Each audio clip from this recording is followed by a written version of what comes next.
Hello and welcome. Today, you will learn English through another motivational story. This is episode 9 of David's journey.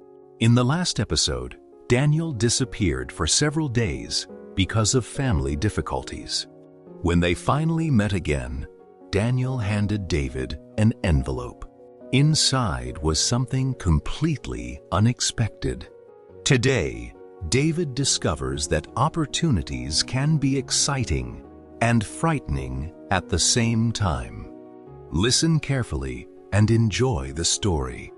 David stared at the paper inside the envelope.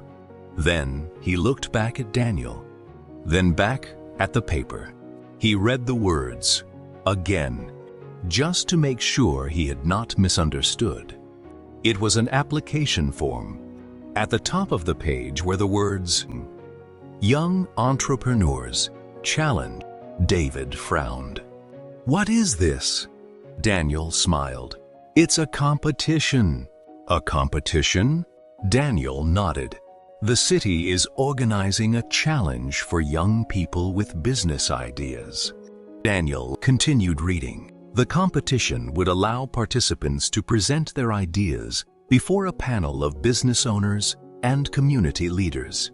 The winning ideas would receive mentorship, training, and support.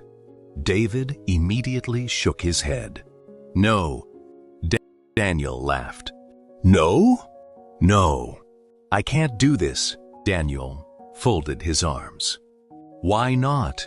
David pointed at the paper. "Because people have to stand in front of everyone and speak." "Yes."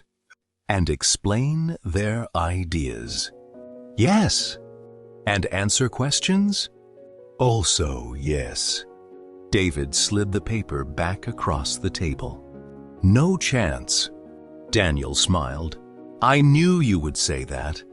David laughed. "I'm serious." But Daniel's smile remained. "Do you remember the entrepreneur event?" David nodded. "You were nervous." "Very nervous. But you went anyway." David looked down. "That was true."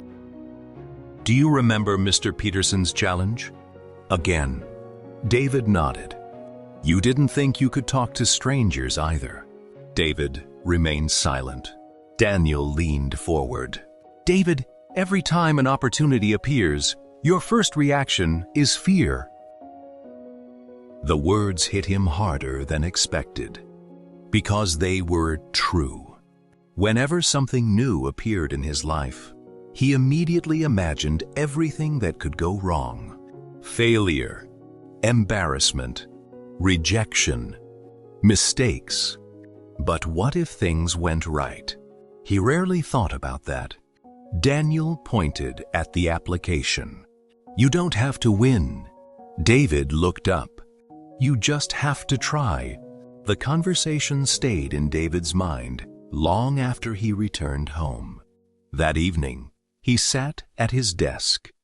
The application form rested beside his notebook. For nearly an hour, he stared at it. Part of him wanted to throw it away. Another part wondered, what if this was the opportunity he had been waiting for? Before going to bed, he filled in his name. Only his name, nothing else. It was a small step, but it was a step.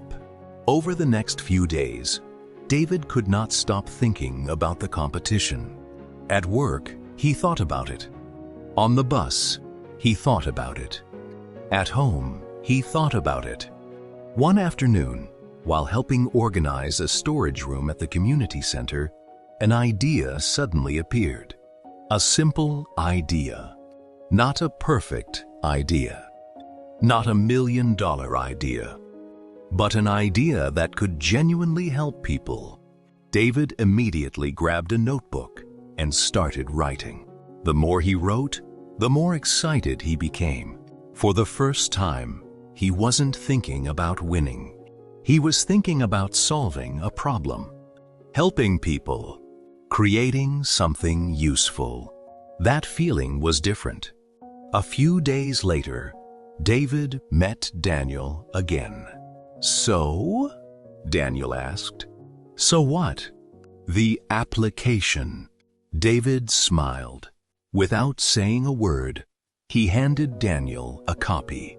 Daniel looked down, then smiled. "You submitted it?" David nodded. "I submitted it." For a moment, neither spoke. Then both laughed. Not because David had won, not because he was successful, but because he had done something he once thought impossible. He had taken a chance on himself. That evening, as David walked home beneath the city lights, he felt proud. Not proud because he was special, proud because he had acted despite being afraid. Sometimes, courage does not mean feeling brave. Sometimes courage means moving forward while fear is still beside you. As he approached his house, his phone vibrated. A new email had arrived. His heart immediately began to race. The subject line read, "Young entrepreneurs." David stopped walking. Slowly, he opened the email. His eyes moved across the screen. Then his expression changed completely. "What?" He stared at the message, unable to believe what he was reading.